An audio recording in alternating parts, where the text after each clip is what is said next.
I want to know, seriously, do any of these so-called leaders of our superpowers of the world today, do they know what de-escalation is? Do they have a clue? Because it seems to me that we're just okay taking the world to nuclear destruction. And we're all still just, what, doom scrolling and watching football and paying for overpriced music tickets? Like, do we not care? I don't know. Doesn't feel like. I mean, I know there are people that care, but are they the people that can actually do anything about it? I mean, what more are we supposed to do? More protests? We really need to fix this. But anyway, on election day, I have a video. I'll try to link it here to this one at some point. But on election day, I went down to DC and I read from this document from the Archbishop of Santa Fe, John C. Wester, from January 11th, 2022. And this document is called Living in the Light of Christ's Peace, a Conversation Toward Nuclear Disarmament. Here's the first little page here. The nice little icon that uses Pope Francis's words from the Peace Memorial in Hiroshima of the 24th of November 2019. The piece is called Street Singer from 1998 by John August Swanson. In a single plea to God and to all men and women of goodwill, on behalf of all the victims of atomic bombings and experiments, and of all conflicts, let us together cry out from our hearts, never again war, never again the clash of arms, never again so much suffering.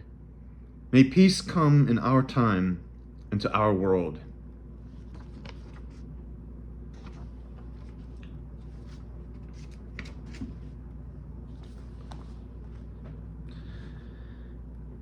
My dear brothers and sisters in Christ, in September 2017, I traveled to Japan and visited Hiroshima and Nagasaki. It was a somber, sobering experience as I realized that on August 6th, 1945, humanity crossed the line into the darkness of the nuclear age. We can now kill billions of people instantly and even destroy the world in a flash. The reality of this evil becomes very real as you walk through Hiroshima and Nagasaki today. In one exhibit, I read about school children in Hiroshima who, on that fateful morning in August 1945, ran to the windows, attracted by a bright light. I wonder how many were running to their deaths, either instantaneously incinerated or dying later in agonizing pain. Normally, light brings new life and clearer vision. Not that day. Sadly, the light generated by the first nuclear explosion used in war brought only destruction and death. Then I remembered when I was a schoolboy in October 1962 during the Cuban Missile Crisis. I recall looking up at the sky on my way home from school to see if any Russian planes were about to drop atomic bombs on me. I became so frightened that I ran all the way home. Those Japanese schoolchildren had no time to be afraid. They had no time to run, and there was no home left to run to. Later, when I walked through the Hiroshima Peace Memorial Park and stood before the incinerated Genbaku Dome, It dawned on me that I had not really thought about the possibility of nuclear war since then, or felt fear over the nuclear threat. Those childhood days when we practiced for nuclear war by hiding under our desks or locating the nearest bomb shelter are dim memories. But Hiroshima and Nagasaki brought them all back vividly. Within a day or two of my return to New Mexico, some friends came to visit me in Santa Fe. I took them to the New Mexico History Museum. There I saw a different exhibit with a different story. With Hiroshima and Nagasaki still fresh in my mind, I read about the Manhattan Project, the development of Los Alamos and Sandia National Laboratories, and the creation of the nuclear bombs that were eventually dropped on Hiroshima and Nagasaki. I viewed these displays much differently than I had on a previous visit before I had been to Japan. It was eerie to see photos of Little Boy and Fat Man, the nicknames given to the actual Hiroshima and Nagasaki bombs, when I had just been in those very places only weeks before. I knew now what those bombs did to our Japanese brothers and sisters. When my friends and I stepped outside into our beautiful city, I noticed how peaceful it was. Santa Fe, the city of the holy faith of St. Francis of Assisi, a faith which inspired him to be an instrument of Christ's peace to the world, is home to Nuestra Señora de la Paz, Our Lady of Peace. I felt disturbed by our history, the long, dark legacy of building the Hiroshima and Nagasaki bombs, and many thousands of nuclear weapons since then. We are the people who designed and built these weapons of mass destruction. We were the first to use them. We must be the people to dismantle them and make sure they are never used again. That day in Santa Fe, it seemed blasphemous to me that we could create a weapon with the potential to destroy our entire planet, our common home, given to us by a loving God to be cared for and nurtured so that all might live in God's peace. It became clear to me that the Archdiocese of Santa Fe must be part of a strong peace initiative, one that would help make sure that these weapons would never be used again, that we would never destroy our planet or one another, that instead we would clean up our poisoned land and fund global institutions that resolve all international conflicts through nonviolent means such as dialogue and negotiation.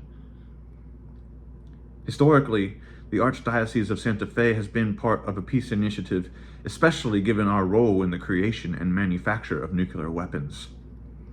I believe that it is time to rejuvenate that peace work. I think we need to sustain a serious conversation in New Mexico and across the nation about nuclear disarmament. We can no longer deny or ignore the dangerous predicament we have created for ourselves. We need to start talking about it with one another, all of us, and figure out concrete steps toward abolishing nuclear weapons and ending the nuclear threat. If we care about humanity, if we care about our planet, if we care about the God of peace and human conscience, then we must start a public conversation on these urgent questions and find a new path toward nuclear disarmament. There are many who have engaged this important conversation through their writing and witness. I think of my friend Father Louis Vitali, the former Franciscan provincial of the Santa Barbara province, who has spent over 50 years speaking out for nuclear disarmament, organizing peace vigils, and engaging in nonviolent civil disobedience actions at the Nevada nuclear weapons test site. He was one of the founders of Pace e Bene, an organization that develops educational programs for nonviolent living with an emphasis on spirituality. I also think of Sister Megan Rice, who died in 2021 at the age of 91, and spent several years in federal prison for entering the nuclear weapons facility in Oak Ridge, Tennessee, while calling for nuclear disarmament. During her widely publicized sentencing, Sister Megan called the U.S. bombings of Hiroshima and Nagasaki the greatest shame in history. She said her only guilt was that she had waited 70 years before speaking out publicly and taking action against nuclear weapons. There are other amazing prophetic people around the world speaking out for peace. In this letter, I am calling for a renewed commitment to the cause of peace in our world, and specifically to engage a spirited conversation that will lead to nuclear disarmament throughout our world. If we do not, then who will? If not now, then when? As I believe Dietrich Bonhoeffer said during World War II, silence in the face of evil is itself evil. God will not hold us guiltless. Not to speak is to speak. Not to act is to act. We cannot sit back and be silent in the face of our ongoing preparations for nuclear war. Instead, we need to talk with each other about how we can abolish these weapons and ensure that they are never used again. In this letter, I hope to encourage such a conversation here in New Mexico and around the country. I offer these reflections prayerfully in a spirit of peace, to share my thoughts and concerns in the hope that one day we will stop building these weapons, disarm our state and our world, and embark on a new future without the fear and terror of the nuclear threat. I will reflect on Pope Francis's recent pilgrimage to Hiroshima and Nagasaki and his recent calls for nuclear disarmament, as well as other statements by the Second Vatican Council, other popes, and the U.S. Conference of Catholic Bishops. I will look at the teachings and example of Jesus, the Prince of Peace, who called us to be peacemakers and to love our enemies. I will reflect upon the current situation of nuclear weapons and why we urgently need to begin the process of nuclear disarmament now, and I will suggest some possible solutions and concrete actions that we can all take. I hope and pray that this statewide dialogue will be part of a national and even international conversation that will help pave the way toward nuclear disarmament. I invite us all to turn in prayer to the God of peace and ask for the gift of nuclear disarmament. I invite us to turn to one another in peace and listen to each other about the ongoing development of these weapons and how we might end the work of nuclear war preparation. I invite us to step into the light of Christ and walk together toward a new future of peace, a new promised land of peace, a new culture of peace and nonviolence, where we all might learn to live in peace as sisters and brothers on this beautiful planet, our common home.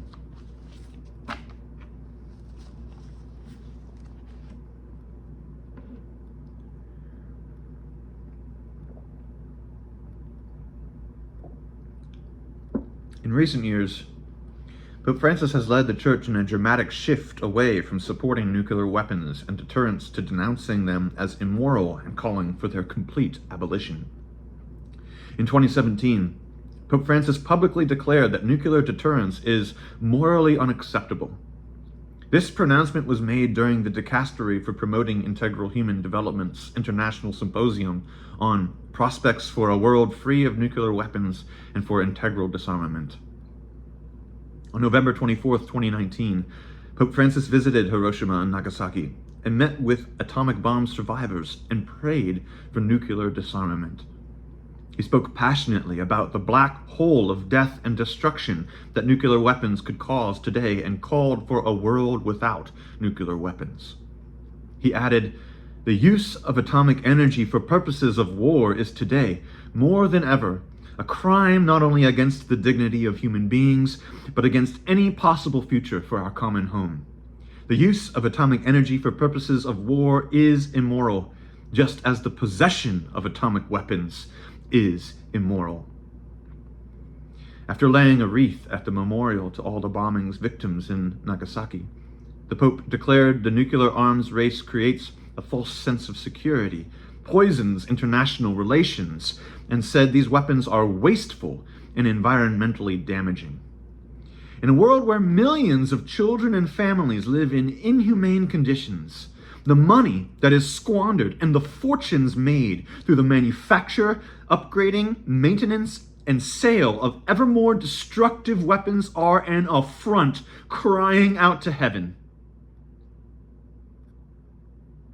He added, Convinced as I am that a world without nuclear weapons is possible and necessary, I ask political leaders not to forget that these weapons cannot protect us from current threats to national and international security. We need to ponder the catastrophic impact of their deployment, especially from a humanitarian and environmental standpoint, and reject heightening a climate of fear, mistrust, and hostility fomented by nuclear doctrines. 2 months later, in January 2020, Pope Francis again called upon all nations to work toward a world without nuclear weapons. His appeal came 2 days ahead of the Treaty on the Prohibition of Nuclear Weapons, also known as the Nuclear Weapons Ban Treaty. The accord is the first legally binding international agreement to prohibit signatory states from developing, testing, producing, stockpiling, stationing, transferring, and using or threatening to use nuclear arms. Referring to their indiscriminate impact, Pope Francis said nuclear weapons strike large numbers of people in a short space of time and provoke long-lasting damage to the environment. He encouraged all nations and people to work with determination to promote the conditions necessary for a world without nuclear arms. The best way to do this, added the Pope, is by contributing to the advancement of peace and multilateral cooperation, which humanity greatly needs. On August 6, 2020, the 75th anniversary of the nuclear attacks on Japan, Pope Francis once again called for prayer and commitment to a world completely free of nuclear weapons. With his visit to Hiroshima and Nagasaki and his strong plea for nuclear disarmament, Pope Francis has begun a global conversation on nuclear disarmament. I want to encourage us here in New Mexico to continue that conversation, that we might stop building nuclear weapons, dismantle our arsenals, and do our part to rid the world of nuclear weapons. For many decades now, the Church has condemned nuclear weapons and the threat of nuclear war. Support for nuclear disarmament and non-proliferation is solidly rooted in Catholic social teaching on war and peace, and has been emphasized by Pope St. John XXIII, the documents of Vatican II, Pope St. Paul VI, Pope St. John Paul II, Pope Emeritus Benedict XVI, and most recently our current Holy Father, Pope Francis, and now Pope Leo XIV, and many other popes before then, and Thomas Merton, and Dan Berrigan, and Dorothy Day, and all the people of the Catholic Peace Fellowship movement. So many people. Ben Salmon, but you don't know that American, that wonderful, beautiful American man.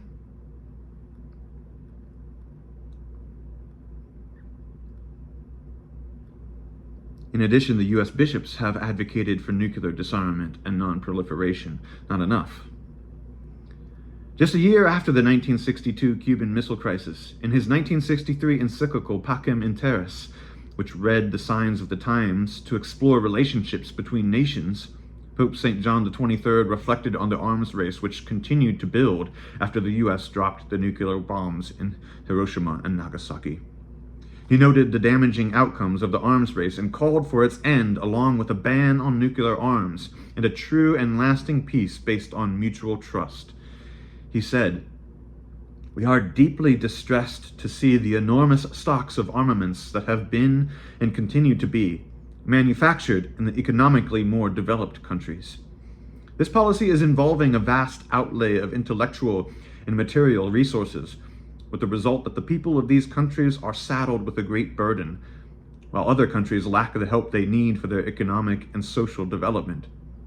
Justice, right reason, and the recognition of man's dignity cry out insistently for a cessation to the arms race. Nuclear weapons must be banned. But this requires that the fundamental principles upon which peace is based in today's world be replaced by an altogether different one, namely, the realization that true and lasting peace among nations cannot consist in the possession of an equal supply of armaments, but only in mutual trust." Then, a year later, the 1964 Pastoral Constitution by the Second Vatican Council, the Church in the Modern World, reflected on how the Church interacts with current issues facing our world, such as the arms race, in the light of our faith. In exploring peace among nations, the cost of amassing weapons of war, and its impact on the poorest among us, Gaudium et Spes states, the arms race in which an already considerable number of countries are engaged is not a safe way to preserve a steady peace, nor is the so-called balance resulting from this race a sure and authentic peace. Rather than being eliminated thereby, the causes of war are in danger of being gradually aggravated. While extravagant sums are being spent for the furnishing of ever new weapons, an adequate remedy cannot be provided for the multiple miseries afflicting the whole modern world. The arms race is an utterly treacherous trap for humanity, and one which ensnares the poor to an intolerable degree. In a February 1981 address to scientists of the United Nations University in Hiroshima, Pope St. John Paul II spoke about how the wounds inflicted at Hiroshima and Nagasaki profoundly influence all of humanity. He observed, "Our future on this planet, exposed as it is to nuclear annihilation, depends upon one single factor. Humanity must make a moral about-face." Then, Pope St. John Paul II, while addressing the General Assembly of the United Nations in 1982, noted that the Church's teaching on the arms race has been consistent and clear. He said, "Since the end of the Second World War and the beginning of the atomic age, the attitude of the Holy See and the Catholic Church has been clear. The Church has continually sought to contribute to peace and to build a world that would not have recourse to war to solve disputes. It has encouraged the maintenance of an international climate of mutual trust and cooperation. It has supported those structures which would help ensure peace. It has called attention to the disastrous effects of war.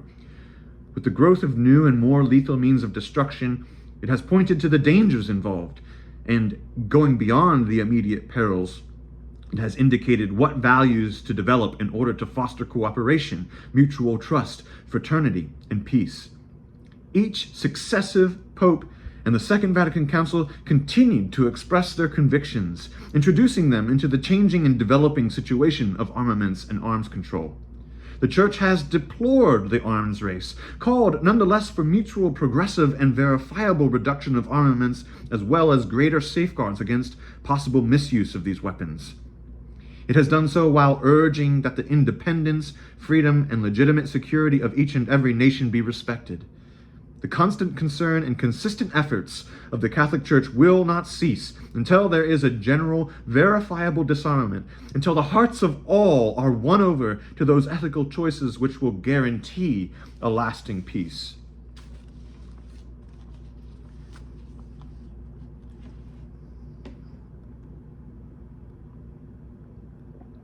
In 1983, considering the Cold War between the United States and Soviet Union, and the subsequent nuclear arms race following World War II, the U.S. bishops wrote a pastoral letter entitled "The Challenge of Peace," which offers a map for applying Catholic teaching to the U.S. nuclear policy at the time. The bishops stated, "The need to rethink the deterrence policy of our nation, to make the revisions necessary to reduce the possibility of nuclear war, and to move toward a more stable system of national and international security will demand a substantial intellectual, political, and moral effort. Peace is not passive." The U.S. bishops continued their reflection on war and peace in "The Harvest of Justice is Sown in Peace," a 1993 statement on peacemaking in a post-Cold War world. They state, "As bishops of the United States, we have made similar appeals in the past when we stated the moral task is to proceed with deep cuts and ultimately to abolish these weapons entirely." Pope Emeritus Benedict XVI, for his World Day of Peace message on January 1st, 2006, entitled "In Truth, Peace," addressed nuclear weapons and the sense of false security they provide. He said, "How can there ever be a future of peace when investments are still made in the production of arms and in research aimed at developing new ones? It can only be hoped that the international community will find the wisdom and courage to take up once more, jointly and with renewed conviction, the process of disarmament, and thus concretely ensure that the right to peace enjoyed by every individual and every people. He goes on to say that the notion that nations need nuclear weapons to maintain peace is bullshit. Not only baneful, but also completely fallacious. In a nuclear war, there would be no victors, only victims. The truth of peace requires that all, whether those governments which openly or secretly possess nuclear arms, or those planning to acquire them, agree to change their course by clear and firm decisions and strive for a progressive and concerted nuclear disarmament. The resources which would be saved could then be employed in projects of development capable of benefiting all their people, especially the poor. During his general audience on May 5th, 2010, Pope Emeritus Benedict XVI said, "Progress toward a collaborative and secure nuclear disarmament is closely connected with the full and rapid fulfillment of the relevant international commitments," which requires morality, because to honor commitments, you have to be willing and able, which means to be a moral person.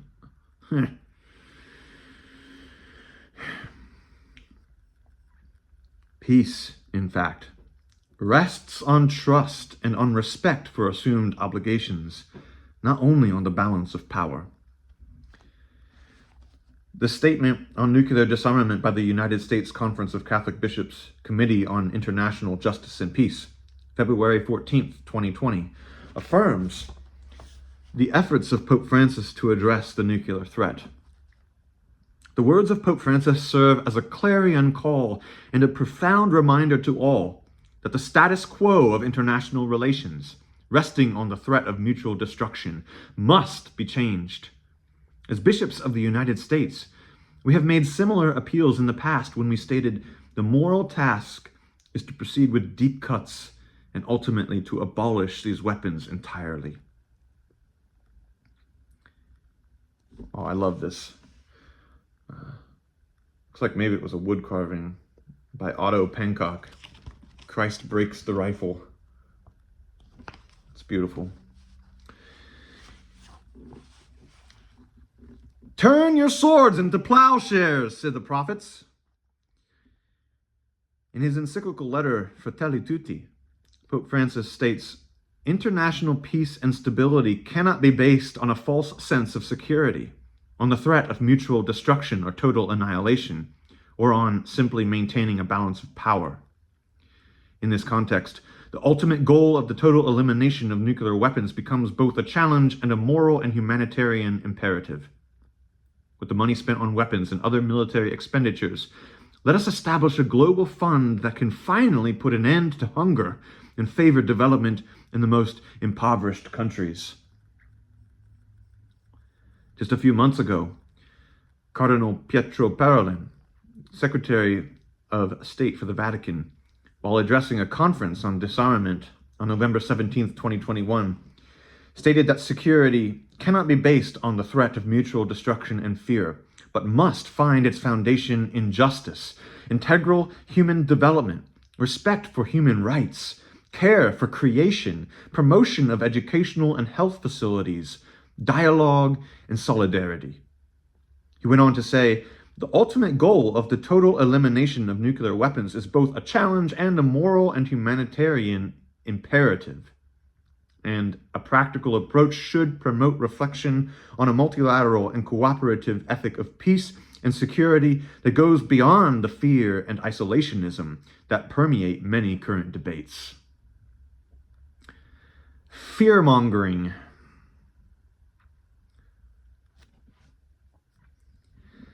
As we trace the Church's development of doctrine from provisional acceptance of deterrence to its call for the abolition of all nuclear weapons, I note also that Pope Francis has, for the first time, invited the Church to understand Jesus in the Gospels in light of nonviolence as a fresh, new way to live out our discipleship in the nuclear age. In fact, in his World Day of Peace message, for some of us, this is Jesus, this is the Gospels. In fact, in his World Day of Peace message on January 1st, 2017, marking the 50th anniversary of the annual peace message to the world, Pope Francis issued a message entitled "Nonviolence, a Style of Politics for Peace." In his historic statement, I'll try to link this, but many of these World Day of Peace messages, except for some of St. Pope John Paul II's and Benedict's, I think, are in a playlist. I'll try to put that in here. In his historic statement, Pope Francis addressed the violence of the world and Jesus' way of nonviolence and called us to make active nonviolence our way of life. Peace is not passive. Countering violence with violence leads at best to forced migrations and enormous suffering, Pope Francis wrote, because vast amounts of resources are diverted to military ends and away from the everyday needs of young people, families experiencing hardship, the elderly, the infirm, and the great majority of people in our world. At worst, it can lead to the death, physical and spiritual, of many people, if not of all. Jesus lived and taught nonviolence.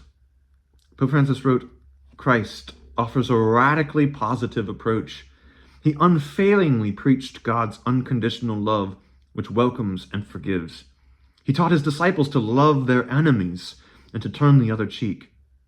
When he stopped her accusers from stoning the woman caught in adultery, and when, on the night before he died, he told Peter to put away his sword, Jesus marked out the path of nonviolence. He walked that path to the very end, to the cross, whereby he became our peace and put an end to hostility. To be true followers of Jesus today includes embracing his teaching about nonviolence, Pope Francis wrote. He quoted Pope Emeritus Benedict XVI, who said that the command to love our enemies is the Magna Carta of Christian nonviolence. It does not consist in succumbing to evil, but in responding to evil with good, and thereby breaking the chain of injustice. An ethics of fraternity and peaceful coexistence between individuals and among peoples cannot be based on the logic of fear, violence, and closed-mindedness, but on responsibility, respect, and sincere dialogue. Pope Francis continued,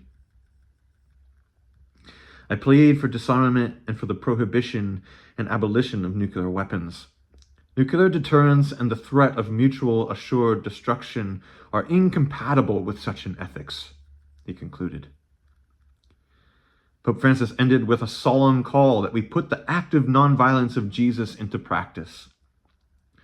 May charity and nonviolence govern how we treat each other as individuals, within society and in international life.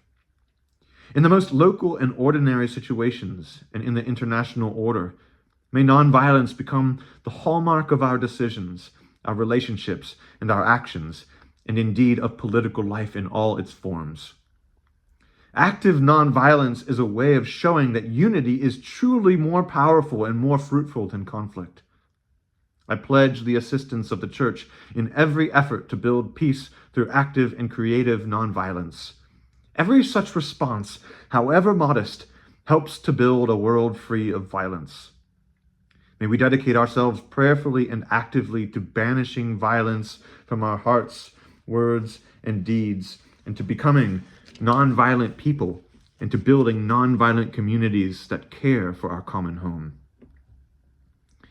In light of Pope Francis's call to live the nonviolence of Jesus, I invite us to reflect on how Jesus practiced nonviolence and how we can do the same here in New Mexico and across the United States.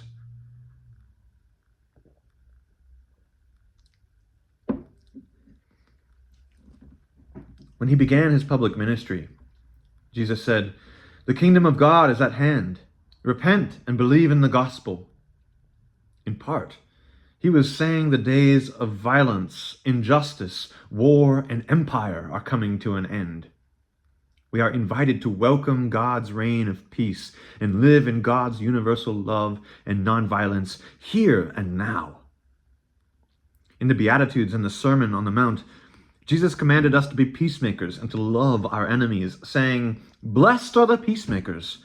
They will be called the sons and daughters of God." You have heard it said, "An eye for an eye and a tooth for a tooth." But I say to you, offer no violent resistance to one who does evil.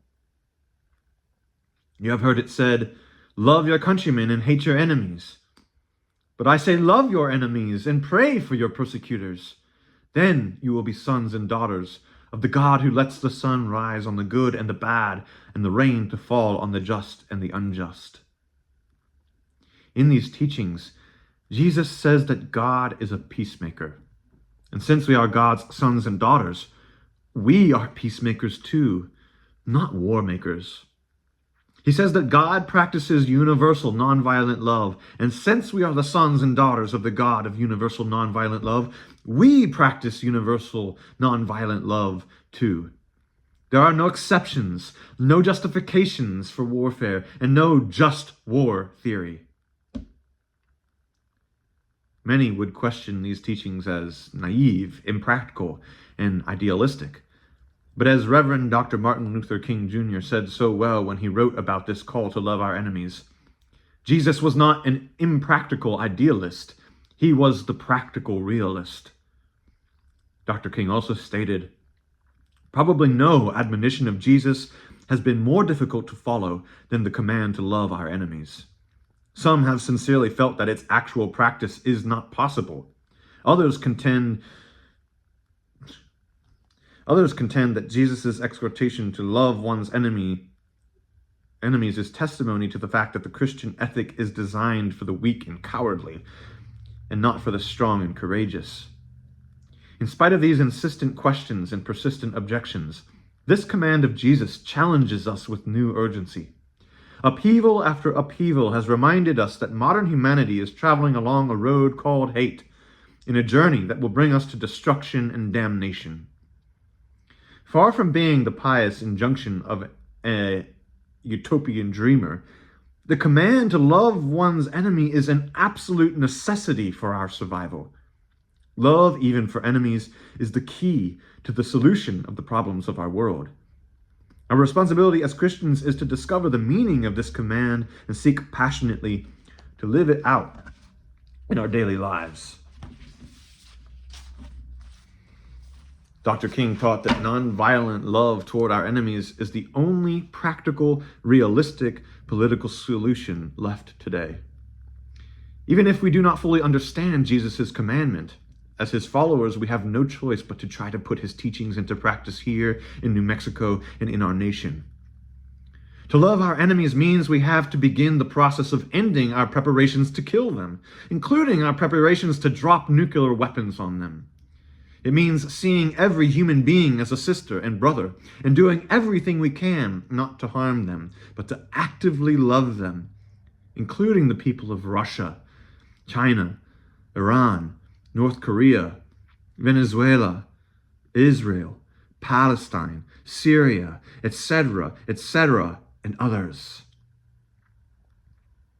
It is interesting to note that shortly after Jesus commanded his disciples to love their enemies, according to Luke's account, they asked if they could kill their enemies.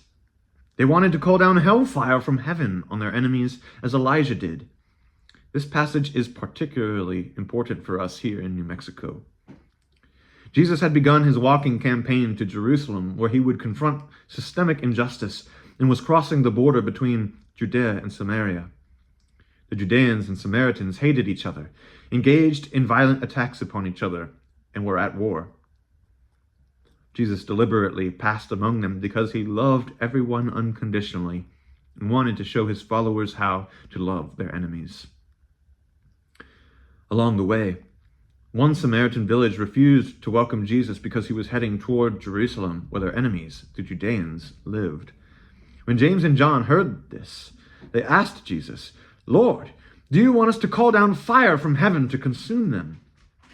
Jesus had just commanded them to practice universal love and creative nonviolence, to love even their enemies. Yet here they were, ready to kill their enemies. They preferred the teachings of the prophet Elijah, who called down fire from heaven and killed his enemies. Luke says simply, Jesus turned and rebuked them, and they journeyed to another village. Jesus rebuked the disciples because they wanted to call down fire from heaven. He absolutely forbids even the thought of it. He rejects violence of all kinds, including retaliation and warfare. He will not tolerate it among his followers. Jesus wants us to be as nonviolent and loving as he is, come what may. We are not allowed to kill people. The gravity of Jesus' statement that says, you even call your brother, you fool, you are liable to hellfire. Catholics kill each other on the daily. 2,000 years later, here in New Mexico, we not only want to call down hellfire from heaven, but we have also actually built the most destructive weapons in history to do it. And then we used them to kill hundreds of thousands of sisters and brothers in Hiroshima and Nagasaki. Since then, we have built tens of thousands of more nuclear weapons that can destroy the entire human race. We have surpassed James and John, who wanted to call down hellfire from heaven. We have done this and continue to prepare to do this. I suggest that Jesus is rebuking us. If he rebuked James and John for wanting to call down fire from heaven, he certainly rebukes us for having done it and preparing to do it again. I think we need to hear the great rebuke of Jesus. Nuclear weapons are not the will of the nonviolent Jesus, and it is time that we took his rebuke seriously. If we listen, we can hear Jesus' voice crying out today, stop building nuclear weapons. Do not prepare for nuclear war. Dismantle your nuclear weapons and welcome God's reign of universal love and peace. In the next chapter of the Gospel, Jesus sends the 72 disciples ahead of him to start a conversation on peace. I am sending you like lambs among wolves. Then Jesus tells them to greet every household with words of peace and to offer them blessings of peace as they proclaim God's reign of peace. Later, when they return, they are rejoicing because it worked. When Jesus sees that they obeyed and fulfilled his mission of peace, he too rejoices. When he gets close to Jerusalem, however, Jesus breaks down crying, saying, if today you had only understood the things that make for peace. He can see that their culture of violence and injustice would only lead to greater violence, which came true in the year 70 when the Romans marched in and destroyed Jerusalem. Today, with the threat of nuclear weapons, Jerusalem has become the world. We are heading toward total destruction unless we learn the things that make for peace.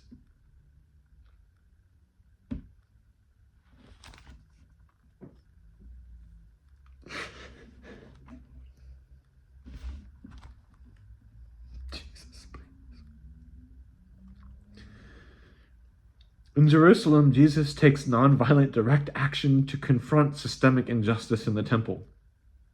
His nonviolent action provokes his arrest. We could ask ourselves, if Jesus was upset by the temple, what would he say about our nuclear weapons production? At the Passover meal, Jesus takes the bread and says, my body broken for you. He takes the cup and says, my blood shed for you. Jesus does not say, go break their bodies for me. Go shed their blood for me. Instead, he says, my body broken for you. My blood shed for you. Do this. Here, Jesus offers the new covenant of nonviolence.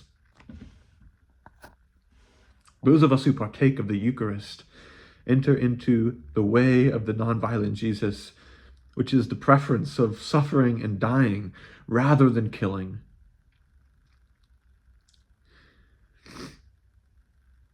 In the Garden of Gethsemane, as the soldiers arrive to arrest Jesus, we are told that Peter violently takes up the sword to defend Jesus. He thinks his violence is justified.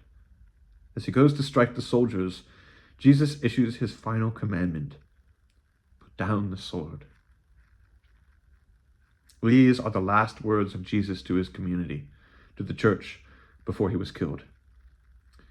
It is the last thing they heard him say. Suddenly, they realize how serious Jesus is about nonviolence, and so they all abandon him. Throughout his arrest, trial, torture, and execution, Jesus maintains his nonviolence and even forgives those who killed him. When Jesus rises from the dead, he is still nonviolent. He does not call for revenge or retaliation. Instead, Jesus greets his friends with words of peace and sends them out again to carry on his mission of peace and nonviolence. I invite us to have a conversation together about what it means to follow the risen, nonviolent Jesus who calls us to be peacemakers, put down the sword, and love everyone, even the enemies of our nation. Certainly, these commandments challenge us to face the violence that is being prepared in our name here in New Mexico, and to start the process of nuclear disarmament so that no one ever again calls down hellfire from the sky. As Dr. King concluded, may we hear and follow Jesus' words before it is too late.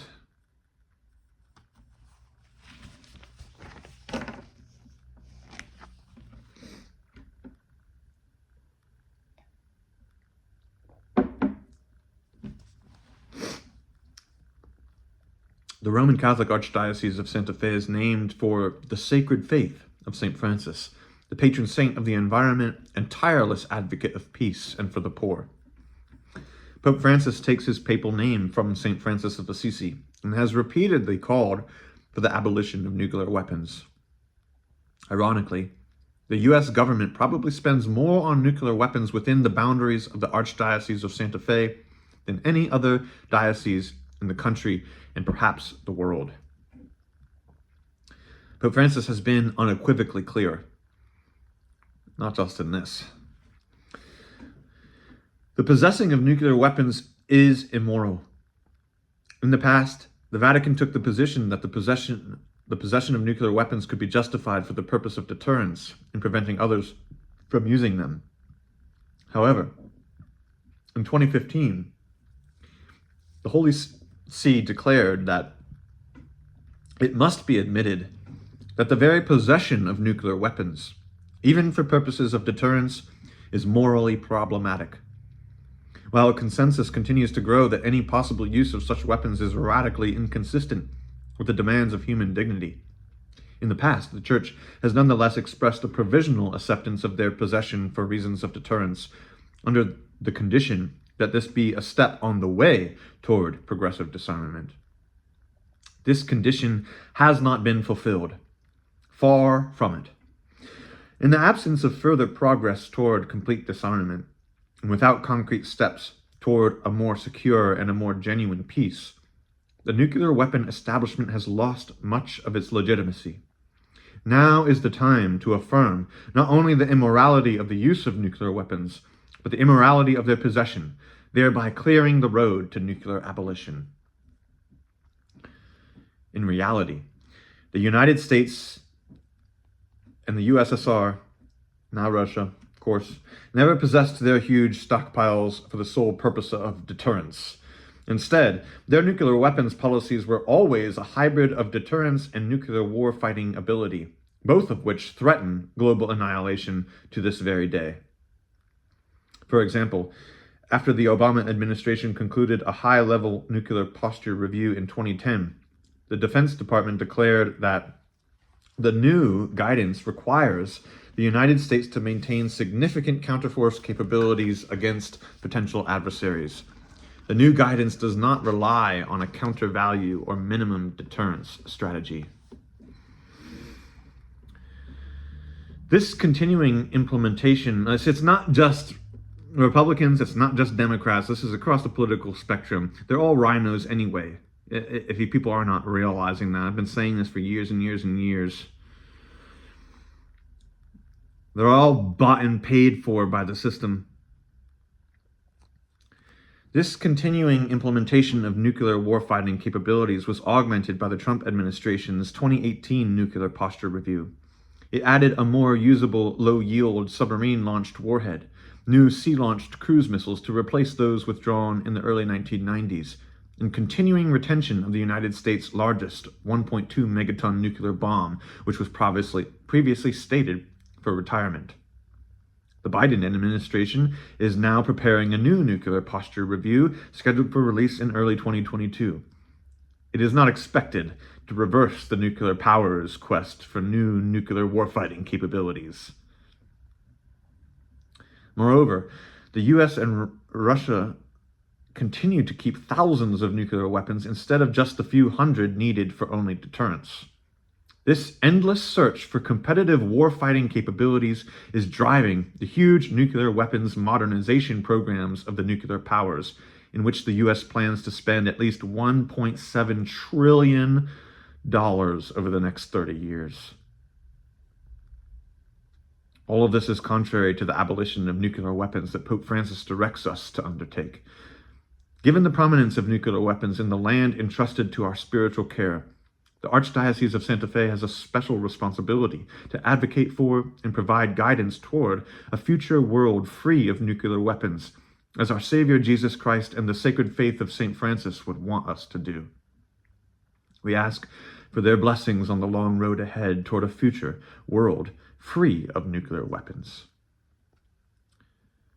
There's a widespread debate among historians about why the United States dropped the atomic bomb in the first place.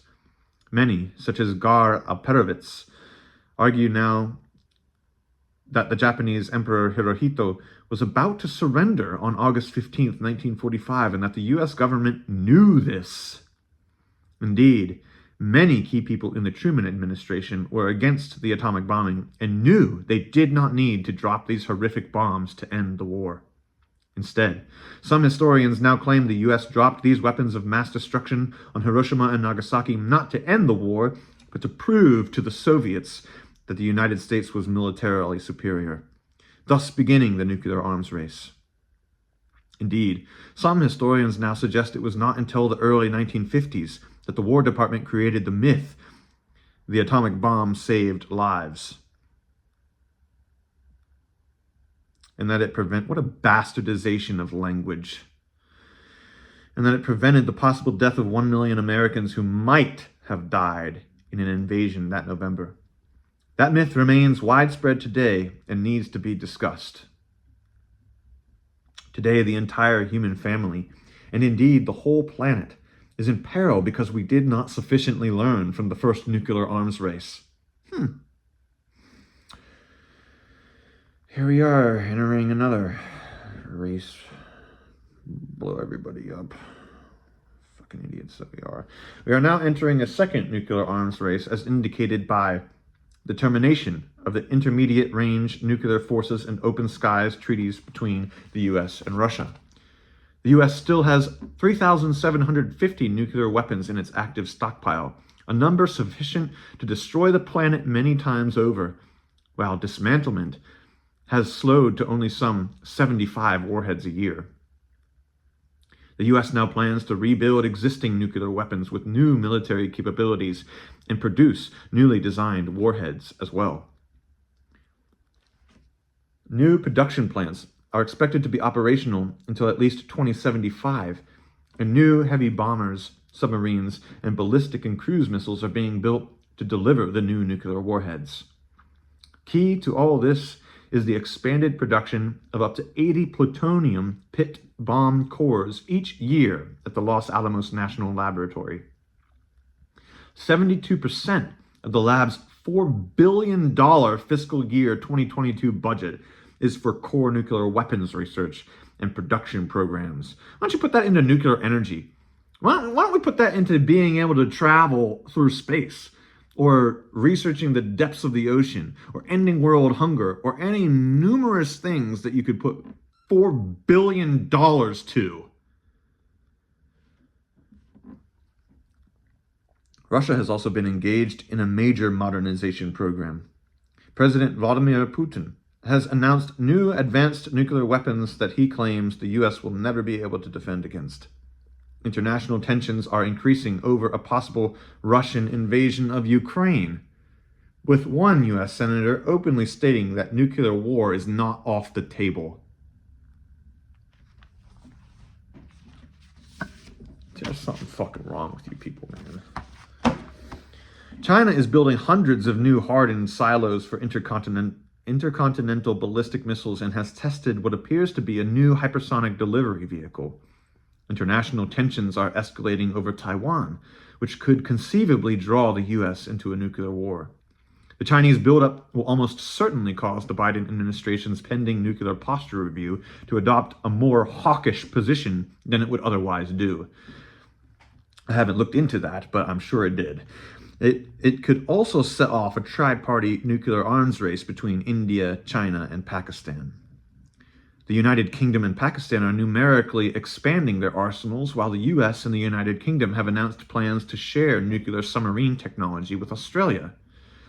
After the US terminated the nuclear deal with Iran, the latter country has reportedly enriched uranium close to bomb-making capability. Both the US and Israel have vowed that Iran will never be allowed to acquire nuclear weapons. How hypocritical for us who have them to say somebody else shouldn't have them. Israel has repeatedly threatened preemptive military action against Iran, though Israel has never acknowledged its own nuclear weapons stockpile. North Korea is estimated to have approximately 45 nuclear weapons and continues an aggressive schedule of missile testing. In addition, a conventional weapons arms race is accelerating between North and South Korea, which could potentially break out into a nuclear war under South Korea's U.S. nuclear umbrella. A nuclear arms race is inherently self-perpetuating, a vicious spiral that prompts progressively destabilizing actions and reactions. Consistent with that, both Russia's and China's new nuclear weapons are in large part a long-term reaction to President George W. Bush unilaterally terminating the Anti-Ballistic Missile Treaty in 2001. America likes to either terminate treaties or renege on treaties. Just ask my Native American ancestors. During his presidency, President Ronald Reagan spoke directly to the people of the Soviet Union. I'm also reminded of something I saw Dave Smith say, and he was like, every president in my lifetime is a war criminal. Yep, but we're great. Reagan spoke directly to the people of the Soviet Union, saying, "There is only one sane policy for your country and mine, to preserve our civilization in this modern age. A nuclear war cannot be won and must never be fought. The only value in our two nations possessing nuclear weapons is to make sure they will never be used." But then, would it not be better to do away with them entirely? All right, conservatives, there's your hero. There's Ronald Reagan, the king of the Republican Party of the past, right? You gonna listen to him? You don't listen to Pope Francis. You don't listen to Jesus. Certainly not gonna listen to me.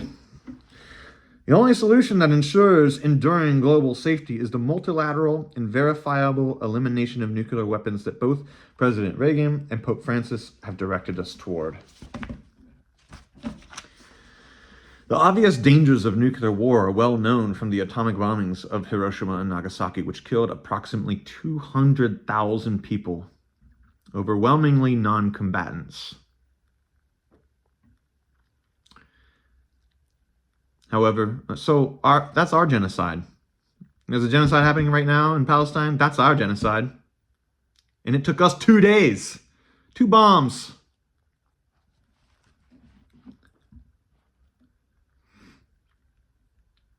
However, engaging the potential nuclear dangers of today, those horrifying experiences must be multiplied by the fact that the world now has more than 13,000 nuclear weapons, some of which are up to 100 times more powerful than the 2 bombs dropped on Japan.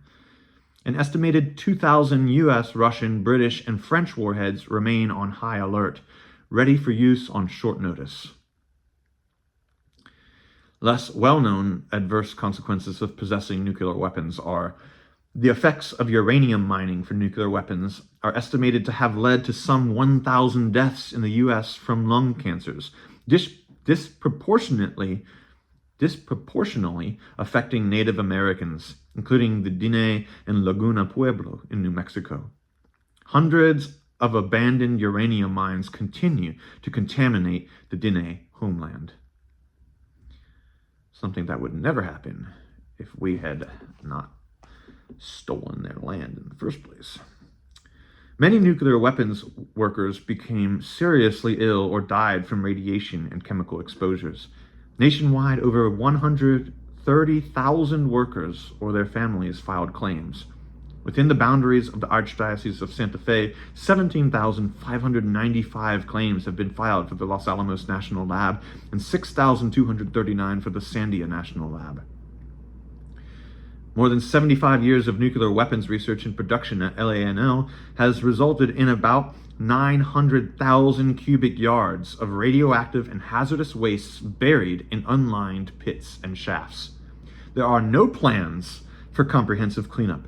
Regional groundwater has been seriously contaminated, with more contamination expected. Fallout from nuclear weapons testing is estimated to have caused between 215,000 to 430,000 cancer deaths worldwide for those living between 1945 and 2000. It will increase to between 1.2 million to 2.4 million eventual deaths due to long-lived carbon-14 fallout. Trinity test downwinders in New Mexico have never been compensated. Oh, I can't remember the name of that island, but there was an island that they moved everybody off and launched a nuke on the island and moved the people back.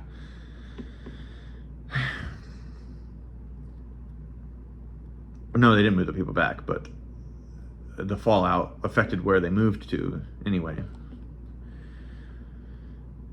Something like that. I'm sure we can multiply instances. The U.S. has invested more than $10 trillion into nuclear weapons, with an estimated $1.7 trillion to be reinvested in modernization of the nuclear weapons stockpile and delivery systems over the next 30 years. That is money that could be used to better the lives of those who are sick, poor, and vulnerable. The costs of a nuclear war would be incalculable. On top of all this, there is the catastrophic consequence of a long nuclear winter after a nuclear war, a topic that has been well examined over the decades. For example, a May 1998 United Nations report concluded the direct effects of a major nuclear exchange could kill hundreds of millions. The indirect effects could kill billions. In 1957, a 42,000-pound hydrogen bomb, one of the most powerful ever made, was accidentally dropped on our own Archdiocese of Santa Fe, 4.5 miles south of the Kirtland Air Force Base in Albuquerque. Had it been fully armed, it would have destroyed central New Mexico. An even more serious accident occurred over Goldsboro, North Carolina on January 23, 1961, when two 4-megaton bombs fell from a disintegrating B-52 bomber. A Sandia Labs nuclear weapons expert found that on the second bomb, 3 of the 4 safety systems that were designed into it to keep it from detonating accidentally failed. The fourth, a simple low-voltage switch, was all that stopped Armageddon from happening in North Carolina that day. During the 1962 Cuban Missile Crisis, 1 Russian submarine officer out of 3 refused to authorize the launching of nuclear torpedoes when his sub was attacked by U.S. destroyers. That fortunately vetoed the near certain beginning of an all-out nuclear war. Somebody had some sense that day. Thank God. In 1979, a North American Aerospace Defense Command training tape simulating a full-scale Soviet nuclear attack was mistakenly inserted into the early warning network. Over the next 2 years, U.S. warning systems generated 3 more false warnings. On September 26, 1983, a colonel at the Soviet early warning system acted on instinct, intuitively judging that 2 reports of incoming U.S. ballistic missiles were false. He deviated from established protocol, arguing that it was best to wait for ground radar confirmation before notifying higher authorities to launch a counterattack. His insubordination likely saved the world. In 1995, Russian strategic forces mistook a U.S.-Norwegian rocket carrying scientific equipment for a nuclear-armed missile. Reportedly, Russian President Boris Yeltsin activated his nuclear football for the first time before the missile's trajectory was calculated to be non-threatening. We are fortunate that, to date, global nuclear catastrophe has been avoided. Nuclear weapons command and control and safety mechanisms have been improved since the incidents mentioned above. However, we cannot take comfort thinking that nuclear war is unlikely until we abolish every single nuclear weapon. Until then, the real threat of nuclear war remains and is growing. This second nuclear arms race is arguably more dangerous than the first because it is no longer just a simple bilateral nuclear arms race between Russia and the US. There are more countries investing in nuclear arms. And because people are more irrational now, there is an increased chance of regional nuclear wars or use of nuclear weapons by terrorists or sub-state actors. New cyber warfare techniques could cripple defenses and/or hijack command and control of nuclear weapons.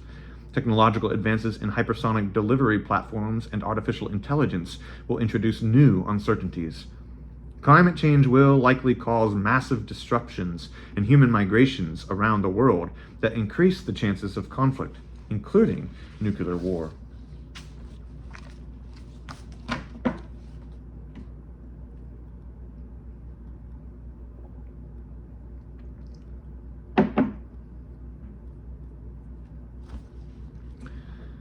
The Non-Proliferation Treaty, commonly referred to as the cornerstone of the world's non-proliferation regime, went into effect in 1970, signed by 189 countries, more than any other treaty. Its grand bargain was that non-nuclear weapons states forswore the acquisition of nuclear weapons, in exchange for which each of the parties to the treaty undertakes to pursue negotiations in good faith on effective measures relating to cessation of the nuclear arms race at an early date and to nuclear disarmament. More than half a century later, not only have none of the nations with nuclear weapons honored that solemn commitment, but they have increasingly moved in the opposite direction by implementing massive modernization programs designed to indefinitely preserve their nuclear weapons. These are our leaders. In 2014, the Holy See declared, "World leaders must be reminded that the commitment to disarm embedded in the NPT and other international documents is more than a legal political detail. It is a moral commitment on which the future of the world depends. If there is little or no progress toward disarmament by the nuclear states, it is inevitable that the NPT will be regarded as an unjust perpetuation of the status quo. Only insofar as the nuclear-armed states move toward disarmament will the rest of the world regard the non-proliferation regime as just." The 2015 review conference of the Non-Proliferation Treaty ended in failure, making no progress whatsoever toward nuclear disarmament. Further, there has been much backwards movement since then. Future NPT review conferences are expected to be hopelessly deadlocked between the nuclear weapons powers and non-weapons states, again resulting in no progress. So stop voting for these people, damn it! The Catholic Church has been a leading proponent of the treaty on the prohibition of nuclear weapons from the beginning. When ban treaty negotiations began in March 2017, Pope Francis formally expressed his wish that the treaty-making process may constitute a decisive step along the road towards a world without nuclear weapons, which is not beyond our reach. In September 2017, the Vatican was the first nation-state to sign the treaty, which entered into force on January 22, 2021. It is the first legally binding international agreement to ban nuclear weapons with the ultimate goal of their total elimination. This ban treaty has much precedence in ban treaties for other types of weapons of mass destruction, in particular the chemical and biological weapons conventions. It should be further noted that the treaty has particular relevance to the Archdiocese of Santa Fe in that it recognizes the disproportionate impact of nuclear weapon activities on indigenous peoples, and that each state party shall take necessary and appropriate measures towards the environmental remediation of areas so contaminated. Given all this and the deep nuclear weapons history of our land, the Archdiocese of Santa Fe has a special responsibility to not only support the treaty on the prohibition of nuclear weapons, but also encourage its active implementation, including by the United States of America. Especially by the United States of America.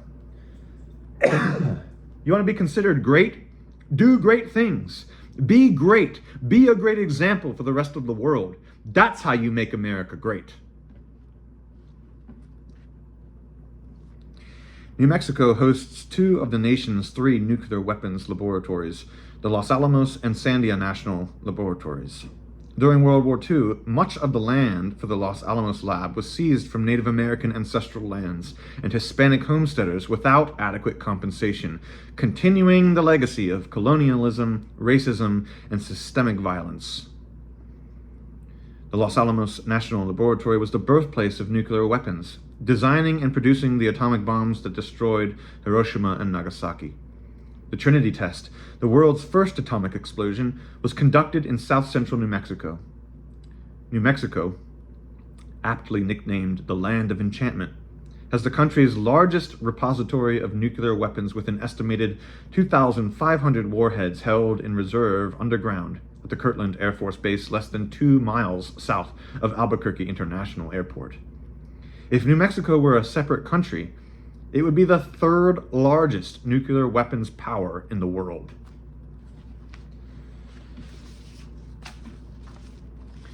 According to federal budget documents, Department of Energy facilities in New Mexico are slated to receive $8 billion in FY 2022, higher than the entire state's operating budget of $7.34 billion. 75%, $6 billion, is for core nuclear weapons research and production programs under the Department of Energy's Semi-Autonomous Nuclear Weapons Agency, the National Nuclear Security Administration. That is 39% of the NNSA's total nationwide nuclear weapons budget of $15.5 billion spent in New Mexico alone, more than double the next closest state. The production of plutonium pit bomb cores has been the choke point of industrial-scale nuclear weapons production in the U.S. after a 1989 FBI raid investigating environmental crimes abruptly stopped production at the Rocky Flats plant near Denver.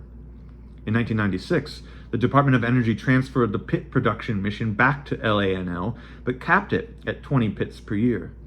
NNSA is now aggressively expanding production at the Los Alamos lab to at least 30 pits per year with a surge capacity of up to 80 pits per year.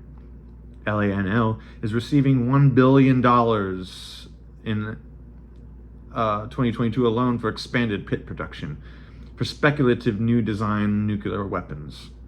These weapons cannot be full-scale tested because of the global testing moratorium, or worse yet, may prompt the U.S. back into testing, after which other nations would surely follow. At the same time, LANL plans to cap and cover about 900,000 cubic yards of radioactive toxic wastes, leaving them buried in unlined pits and trenches 3 miles uphill from the Rio Grande. Those wastes will remain a permanent threat to regionally shared groundwater. New Mexico also hosts the nation's only deep geological dump for radioactive wastes, the Waste Isolation Pilot Plant. The NNSA has declared that half of WIPP's future capacity will be reserved for radioactive wastes from future plutonium pit bomb core production for new nuclear weapons. Even though New Mexico has never had a nuclear energy power plant of its own, the nuclear energy industry is seeking to dump more than 100,000 tons of lethal high-level radioactive wastes in our state for so-called consolidated interim storage. This is not likely to be interim when there has not been a fix for permanent high-level waste disposal in 65 years of commercial radioactive waste generation. The New Mexico congressional delegation has historically supported the nuclear weapons industry in large part because of the direct and indirect jobs it produces. Yet the land of enchantment always ranks near the bottom of all 50 states in key socioeconomic indicators. Does the nuclear weapons industry really benefit New Mexicans as a whole rather than a privileged few?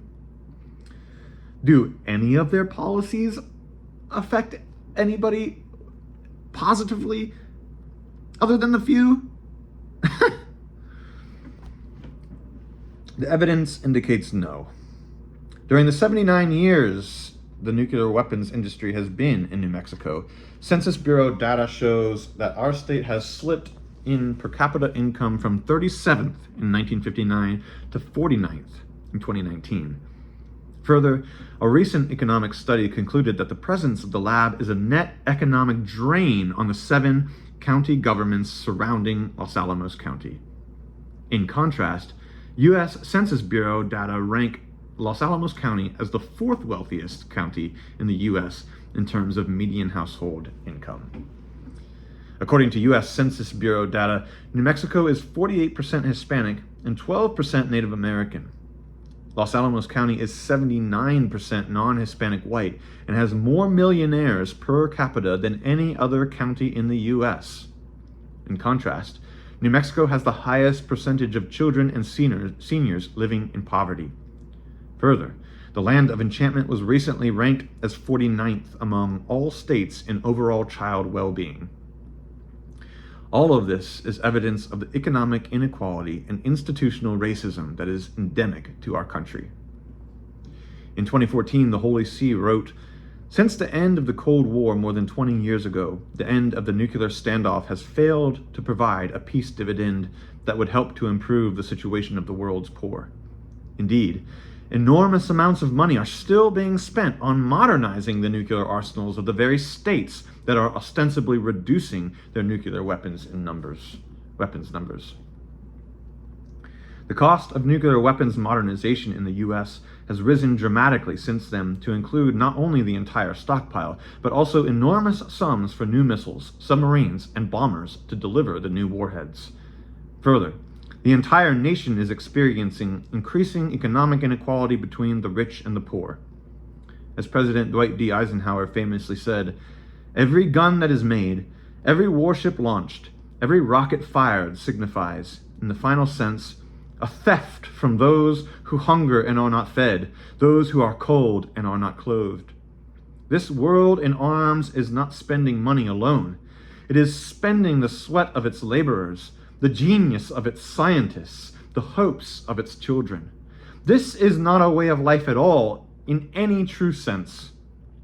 Under the cloud of threatening war, it is humanity hanging from a cross of iron." In 2014, the Holy See declared, "For decades, the cost of nuclear polyarchy to the world's poor has been evident. 50 years ago, the Second Vatican Council declared, the nuclear arms race is an utterly treacherous trap for humanity, and one which injures the poor to an incredible degree. Today, the production, maintenance, and deployment of nuclear weapons continue to siphon off resources that otherwise might have been made available for the amelioration of poverty and socioeconomic development for the poor. The prolongation of the nuclear establishment continues to perpetuate patterns of impoverishment both domestically and internationally."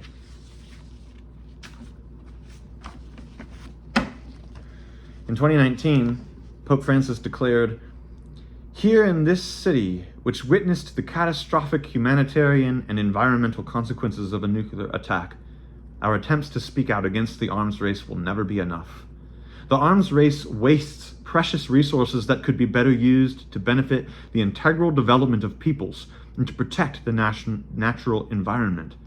In a world where millions of children and families live in inhumane conditions, the money that is squandered and the fortunes made through the manufacture, upgrading, maintenance, and sale of ever more destructive weapons are an affront crying out to heaven."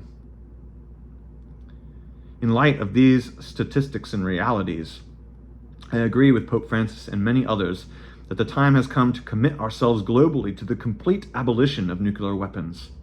We should end all these massive financial investments for building and maintaining these weapons of mass destruction, investments which make only a few individual and corporations enormously wealthy, and instead invest those massive funds in education, healthcare, environmental cleanup, addressing the climate threat, rebuilding our infrastructure, and providing vaccinations for everyone, everywhere against future pandemics.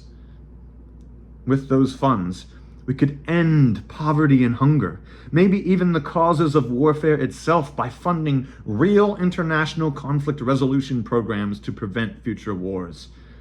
More, the reality of catastrophic climate change means we can no longer waste our resources on preparing for nuclear war when the whole planet is facing global destruction. We need a complete about-face.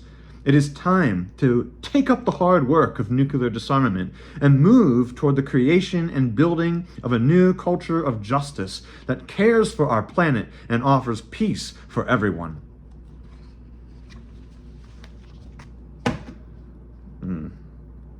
John August Swanson. A world without nuclear weapons is a goal shared by all nations and echoed by world leaders, as well as the aspiration of millions of men and women. The future and the survival of the human family hinges on ensuring that this ideal becomes a reality.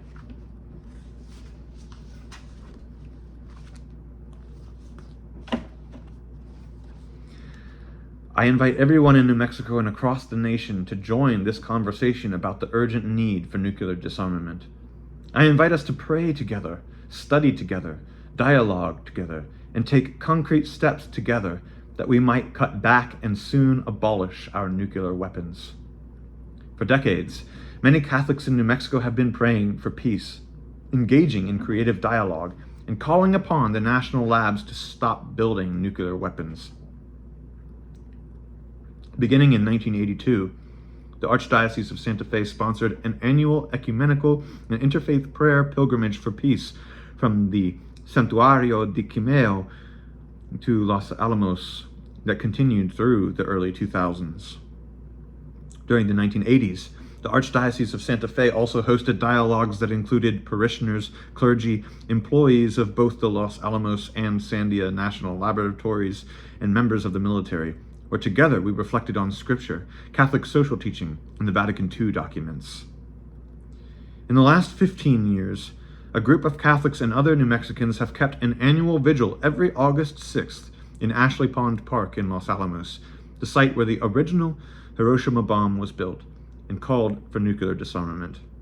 They cite the book of Jonah, which records how Jonah called upon the people of Nineveh to repent of violence, and how the people of Nineveh did so by sitting in sackcloth and ashes. These New Mexicans walk through Los Alamos to mark each Hiroshima anniversary and sit down on the sidewalks in sackcloth and ashes and silent prayer for 30 minutes as the people of Nineveh did, to repent of the sin of war and nuclear weapons and beg the God of peace for the gift of nuclear disarmament, as they put it. They want to see the labs end their nuclear weapons production and engage only in nonviolent work that cleans up nuclear waste, heals the environment, and improves human health. They say the goal is to transform New Mexico and the world from a land of violence into a land of nonviolence. If we agree that nuclear disarmament is beneficial for everyone and a requirement for all the faithful who follow the nonviolent Jesus, then what concrete steps can we take now to begin the process of nuclear disarmament, starting in New Mexico? As I move toward my conclusion, let me encourage you to focus on several themes in your conversations. We can agree there must be a massive, comprehensive cleanup of the Los Alamos National Laboratory. That would be a real win-win for New Mexicans, providing hundreds of well-paying jobs for decades while permanently protecting the environment and groundwater. We can agree that those with expertise at the Los Alamos and Sandia National Laboratories could stop work on nuclear weapons development and instead begin the long, technical process of dismantling the weapons, planning for a world with multilateral, verifiable nuclear disarmament, and verifying that the world's nuclear weapons are gone, never to reappear.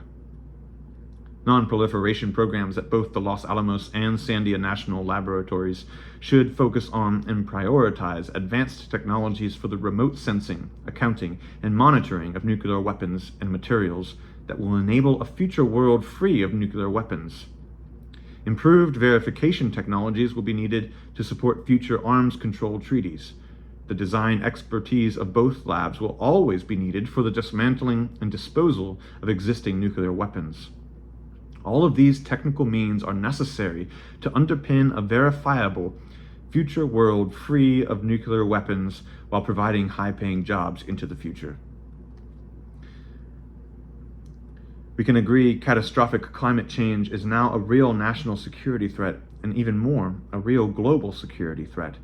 Transferring the billions of dollars spent on nuclear weapons production and maintenance to prevent further environmental destruction and loss of life should become the primary focus of our national and global work.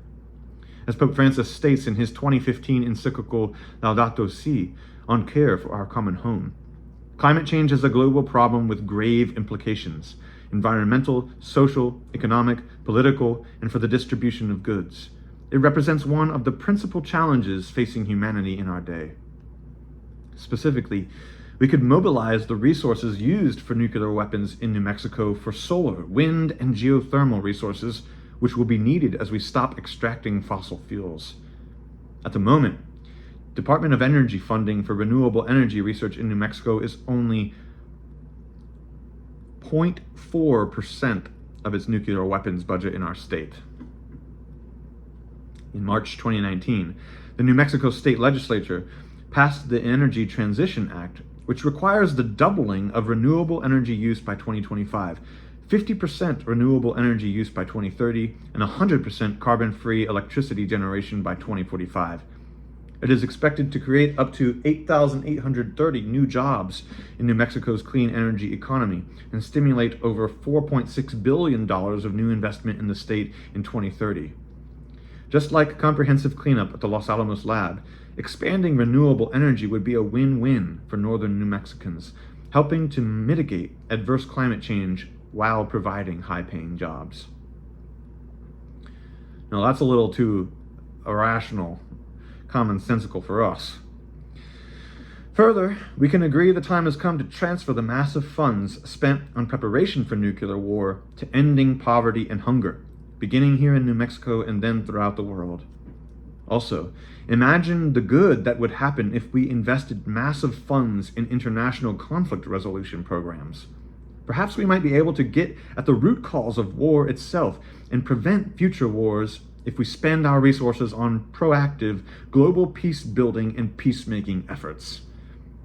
Specifically, we must all do our best to support the treaty on the prohibition of nuclear weapons. We must work to provide New Mexicans with employment and economic opportunities that do not require morally problematic nuclear weapons jobs. That is not only the right thing to do, but also entirely feasible. All we need is the political will to do so. The Archdiocese of Santa Fe specifically calls upon the New Mexico congressional delegation and the governor to work ceaselessly toward that end. All our conversations should be respectful, rooted in prayer, based in nonviolence, and centered in the hope and belief that nuclear disarmament is achievable. We can do this, and with the God of peace with us, we can do this soon.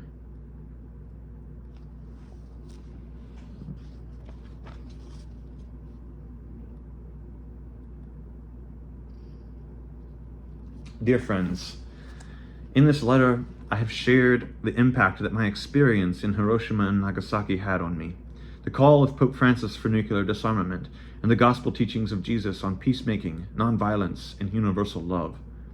I have outlined the reality of the nuclear threat, the reasons why we must address this crisis, and what possible solutions and steps we can take toward nuclear disarmament. I now invite you to join me in this conversation on nuclear disarmament, that we might heed Pope Francis's call to take new steps to end the production and maintenance of nuclear armaments in New Mexico and create a new future without nuclear weapons. In Pope Francis's 2021 Christmas Urbi et Orbi address, He underlined the importance of dialogue and conversation. The Word became flesh in order to dialogue with us. God does not desire to carry on a monologue, but a dialogue. For God himself, Father, Son, and Holy Spirit, is dialogue, an eternal and infinite communion of love and life. By the coming of Jesus, the person of the Word made flesh into our world, God showed us the way of encounter and dialogue. Indeed, he made that way incarnate in himself, so that we might know it and follow it in trust and hope. On the international level, too, there is the risk of avoiding dialogue, the risk that this complex crisis will lead to taking shortcuts rather than setting out on the longer paths of dialogue. Yet only those paths can lead to the resolution of conflicts and to lasting benefits for all. I am convinced this dialogue that Pope Francis speaks of is what is needed in our world today. God bless the synodal way. The solution to our divisions and controversies is not violence and war, but the honest and sincere efforts of human beings to encounter one another in fruitful conversations that lead to peace. A dialogue about nuclear disarmament is an essential part of this conversation. When Jesus sent the 72 disciples ahead of him, he told them to speak the words of peace to those they met. At his Last Supper, he spoke again of peace, saying, "My peace is my gift to you." When he rose from the dead, his first words to his disciples were words of peace. As followers of Jesus, I hope we can speak the words of peace with one another and translate that gospel conversation into concrete action for nuclear disarmament here in New Mexico and across the world. As I conclude my letter, I think again of those young schoolchildren in Japan who ran to the window to see the bright light of the Hiroshima bomb just as they were incinerated. That light was not the light of peace, but a false light of death and destruction. Jesus came into the world as the true light. He came to lead us out of the darkness of violence, death, and destruction. In doing so, he is the light of the world. His light is the exact opposite of the bright light of a nuclear weapon. His light is the true light of universal love, the light of universal compassion, the light of universal peace. His light is the light of total nonviolence. His light of peace enables us to see a way forward on the path of life toward a new future of peace, a world without nuclear weapons. Without any weapons. The Hiroshima bombing occurred on August 6th, the Feast of the Transfiguration. In the story of the Transfiguration, Jesus takes 3 disciples up the mountain, and there is transfigured into bright white light. His disciples are terrified and fall to the ground as if dead, but he touches them and says, "Rise, do not be afraid." These witnesses saw who Jesus really is, the light of the world and the healing light of peace. As his followers, we choose not to live in the darkness of violence and in the shadow of the threat of nuclear war anymore. The light of Christ's peace is leading us out of the valley of the shadow of death, where we have wandered far too long, building and developing thousands of nuclear weapons in preparation for nuclear war. In the light of Christ's peace, we can see a new promised land of peace, love, and nonviolence. If we dare follow the transfigured, risen Christ, we can put aside our fears, rise and walk forward into that promised land of peace and into a new world without nuclear weapons, starting right here in New Mexico. In the light of Christ's peace, we see one another as brothers and sisters. God did not create us to be enemies of each other, but rather as members of one human family, all God's children, sharing this beautiful common home. We need not threaten anyone, anywhere, any longer with nuclear warfare. We must take concrete steps to begin the process of nuclear disarmament, to dismantle our weapons, to clean up our land, and to spend those enormous resources on structures of international nonviolent conflict resolution. These steps can end the causes of warfare itself, such as hunger, poverty, racism, and greed. In the light of Christ's peace, we can see a new future for New Mexico, our nation, and the world. We can see a new nonviolent New Mexico where we do not build and store nuclear weapons, a new world where everyone can live in peace without the threat of nuclear war. In this new New Mexico, we spend our resources ending hunger and poverty, improving our schools and healthcare, securing life-giving employment for everyone, and teaching everyone the life of peace and nonviolence. If we pursue this conversation and take up the task of nuclear disarmament, we will not only make our land and our world more peaceful and more secure, we will also finally learn to live fully in the light of Christ's peace. In Gerard Manley Hopkins' poem, God's Grandeur, he tells us that the earth is constantly renewed because the Holy Ghost over the bent world broods with warm breast and with, bright wings. The light of those bright wings is filled with wisdom, prudence, and courage that enable us to sustain a fruitful conversation on peace that will renew, refresh, and invigorate our poor world, so often bent by violence and the threat of nuclear war. The light of those bright wings is the light of Christ that shines in the darkness. It is Christ, the morning star, who, coming back from death's domain, has shed his peaceful light on humanity. It is in this light, the light of Christ's peace, that we undertake this conversation on nuclear disarmament. We pray that we will vanquish the instruments of war by ourselves, becoming instruments of Christ's peace. But it is not enough that we become instruments of peace, as important as that is. No, we must take up the cause of worldwide nuclear disarmament with an urgency that befits the seriousness of this cause and the dangerous threat that looms over all of humanity and the planet. I call on all of us in the Archdiocese of Santa Fe, as well as all residents of New Mexico, to take up the challenge of nuclear disarmament by engaging the vital conversation that will lead to concrete action steps toward this goal. I know I am asking quite a lot, but so did Jesus when he sent out the disciples 2 by 2 on their mission of peace.